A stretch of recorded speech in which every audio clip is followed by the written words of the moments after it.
Ya, pandemi virus corona membuat ekonomi kita terpuruk dan merugi ratusan triliun rupiah. Dampak ketika roda ekonomi terhambat akibat aktivitas perekonomian yang dibatasi. Seperti apa kerugian akibat dari pandemi ini? Saya bahas untuk Anda sore hari ini di Ekonomi RI Merugi Karena Pandemi. Ya, Kementerian Keuangan ini baru saja mengeluarkan statement bahwa selama 3 bulan terakhir ini, Kemenkeu memperkirakan bahwa negara kita mengalami kerugian fantastis, yaitu sebesar 316 triliun rupiah akibat dari pandemi ini. Dan hal ini dikatakan oleh Kepala Pusat Kebijakan Makro dan juga Badan Kebijakan Fiskal Kemenkeu, yaitu Hidayat Amir, yang mengatakan bahwa estimasi kerugian negara sebesar 316 triliun ini dihitung dari realisasi pertumbuhan ekonomi yang terjadi pada kuartal 1 2020, di mana ekonomi kita ini hanya tumbuh di 2,97% untuk kuartal 1. Ini dari produk domestik bruto atau dari PDB kita saja. Dan dari mana angka 316 triliun ini didapatkan oleh pemerintah? Ini sebagai informasi untuk kita, diketahui bahwa rata-rata pertumbuhan ekonomi kita selama 5 tahun terakhir ini selalu berada di atas 5% begitu ya, selama 5 tahun terakhir ini. Artinya dengan realisasi pertumbuhan ekonomi di kuartal 1 2020 yang hanya tumbuh di 2,97%, maka terjadi koreksi pertumbuhan ekonomi yaitu sebesar 2,03% untuk kuartal 1 ini dari situasi normal. Dan kalau kita kuantitatifkan begitu ya, kita kalikan dengan nilai PDB Indonesia yang saat ini sekitar 15.700 triliun rupiah saat ini, dan dikalikan dengan 2% atau 2,03%, ini artinya kerugian negara yang terjadi selama 3 bulan terakhir akibat pandemi COVID-19 di Indonesia ini adalah sebesar 316 triliun rupiah. Atau kalau kita rata-ratakan begitu ya, dalam sebulan ekonomi kita ini merugi 105 triliun rupiah akibat dari pandemi virus corona yang tengah melanda negara kita dan juga tengah melanda negara-negara lainnya di dunia saat ini.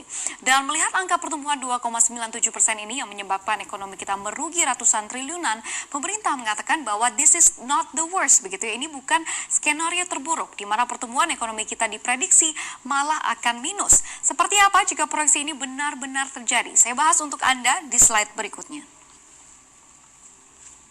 Ya, di tengah pandemi ini yang belum tahu kapan akhirnya begitu ya, pemerintah ini pun telah memperkirakan bahwa akibat dari pukulan pandemi virus corona, perekonomian RI akan tumbuh sekitar 2,3% secara keseluruhannya untuk tahun 2020, yaitu untuk di skenario berat begitu. Dan dengan skenario tersebut atau skenario berat ini setidaknya bakal terjadi yang namanya peningkatan jumlah penduduk miskin, yaitu sebanyak 1,89 juta jiwa untuk tahun 2020 ini. Dan bahkan angka pengangguran ini juga diproyeksi bertambah, yaitu 2,92 juta jiwa jika pertumbuhan ekonomi kita hanya di 2,3%. But again, this is not the worst, ini bukan yang terburuk begitu ya, karena pemerintah ini juga memproyeksikan skenario sangat berat atau paling berat, di mana pertumbuhan ekonomi kita ini diproyeksi akan tumbuh minus, tak lagi positif tapi minus di 0,4% untuk tahun 2020 ini.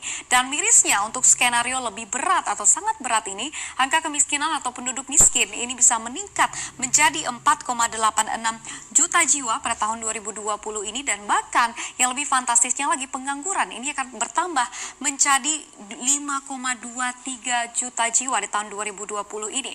Artinya jika benar-benar pertumbuhan ekonomi kita hanya di 0,4%, maka besar kemungkinan bahwa lebih dari 5 juta orang akan kehilangan mata pencarian mereka akibat di PHK atau dirumahkan oleh perusahaan mereka akibat dari pandemi virus corona ini. Dan ini baru dampak dari ekonomi kita yang terkontraksi atau yang melemah begitu ya akibat dari pandemi ini. Ini belum lagi stimulus yang harus dikeluarkan oleh pemerintah untuk menyelamatkan ekonomi kita dari biang kehancuran. Berapa nilainya dan untuk apa saja? Kita lihat bersama di slide berikutnya. Ya, Menteri Keuangan kita, Sri Mulyani Indrawati, ini baru saja mengatakan bahwa pemerintah akan menaikkan dukungan fiskal akibat dari pandemi virus corona ini menjadi 677 triliun rupiah dari sebelumnya, begitu ya, dari sebelum anggaran sebelumnya, yaitu di 641 triliun rupiah. Karena memang ternyata anggaran yang dibutuhkan ini lebih besar dari yang telah diproyeksikan oleh pemerintah sebelumnya. Dan Menteri Keuangan ini juga mengatakan bahwa kenaikan stimulus tersebut diharapkan dapat membantu menggerakkan perekonomian kita, terutama saat fase kenormalan baru atau new normal yang sebentar lagi begitu ya akan menjadi gaya hidup baru kita yang akan diterapkan oleh pemerintah. Dan lebih rincinya lagi, ini kemana 677 triliun rupiah ini akan digunakan? Kita lihat bersama. Yang pertama, ini ada dukungan untuk kesehatan, yaitu sebesar 87,55 triliun rupiah, di mana dana ini akan digunakan untuk penanganan COVID-19, di mana kita ketahui pasien-pasien yang terinfeksi corona di Indonesia ini digratiskan biaya medisnya. Lalunya kemudian ada juga untuk insentif kepada tenaga medis hingga santunan kematian bagi keluarga dari korban COVID-19. Lalu kemudian pemerintah ini juga mengalokasikan stimulus atau menjaga daya beli rumah tangga atau jaring pengaman sosial, yaitu sebesar 203 triliun rupiah melalui ada beberapa seperti bantuan realisasi tunai begitu ya, BLT, dan ini akan direalisasikan dalam bentuk bantuan sembako seperti yang saya katakan tadi, bantuan langsungan tunai atau BLT, kartu prakerja dan juga program perumahan. Lalu kemudian kita lihat lagi, ini sebesar 123,46 triliun rupiah ini akan dialokasikan untuk dukungan kepada usaha menengah, kecil dan juga mikro kita dalam bentuk subsidi bunga, di mana dukungan modal kerja hingga penjaminan kredit modal kerja darurat ini juga akan diberikan oleh pemerintah kepada sektor UMKM.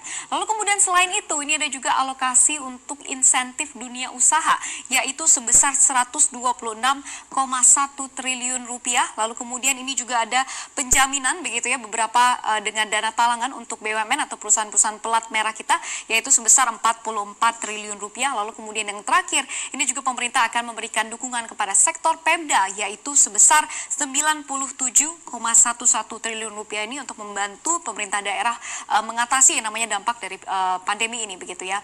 Lalu kemudian ini kita akan lihat juga begitu bahwa ini adalah dampaknya yang terjadi untuk ekonomi kita saat ini, di mana kita ketahui memang ini sangat membuat ekonomi kita terpuruk begitu ya, sektor-sektor industri, lalu kemudian dunia usaha, kemudian juga termasuk BUMN kita ini semuanya saat ini tengah merana begitu ya akibat dari virus corona ini. Lantas pertanyaannya adalah akan seperti apa ke depannya jika memang vaksin dan juga obat-obatan dari virus corona ini belum juga ditemukan, akan seperti apa lagi dampaknya? Kalau kita lihat dampak yang saat ini saja ini sudah cukup buruk begitu ya.